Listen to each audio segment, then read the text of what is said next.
Brasil não foi descoberto, foi invadido e terceirizado. Vem ver comigo.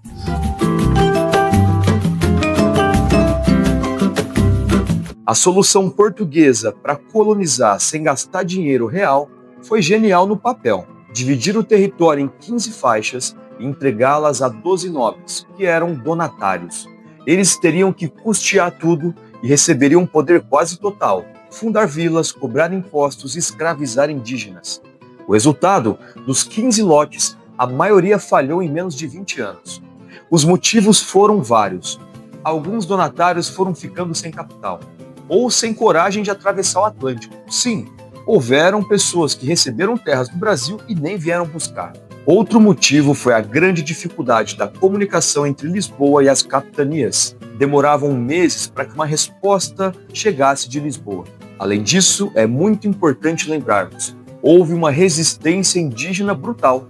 Os aimorés em Porto Seguro e Ilhéus destruíram os engenhos com táticas de guerrilha que os colonos não sabiam combater. Os indígenas não foram passivos no processo de colonização. As duas exceções de capitanias que fizeram sucesso foram Pernambuco, com Duarte Coelho, que apostou no açúcar, e São Vicente, com Martim Afonso de Souza.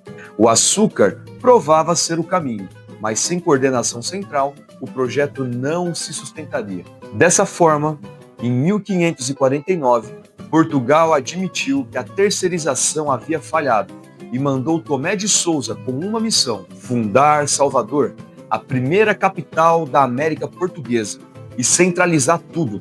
Salvador foi construída com inteligência estratégica, dividida em 2 níveis: Cidade Alta, que era a sede do Palácio do Governador, igreja e burocracia, protegida pela encosta, e a Cidade Baixa, voltada para o porto e o comércio, com conexão para o mercado transatlântico. Junto com o governador chegaram os jesuítas de Manuel da Nóbrega, mas o poder real do cotidiano estava nas câmaras municipais, controladas pelos ditos homens bons.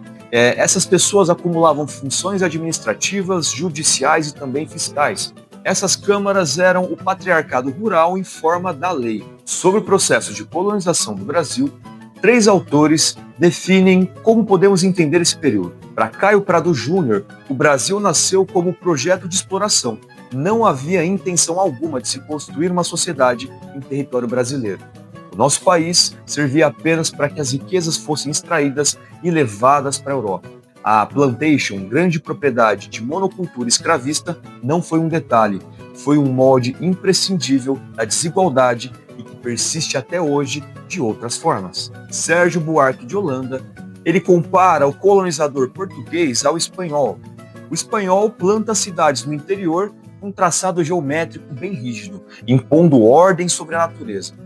Os portugueses, pelo contrário, seguem a topografia, se instalam no litoral de uma forma bem pragmática. O que importa para eles é o acesso ao mar e ao comércio. Sérgio Buarque de Holanda entende essa diferença não como uma desorganização, mas como um outro tipo de racionalidade. Boris Fausto define da seguinte forma, que mesmo com a independência do Brasil, em 1822, sempre existiu uma continuidade profunda do processo de colonização. As elites rurais mantêm o controle da terra e do trabalho. Existe uma ruptura política, mas essa ruptura não muda a estrutura social.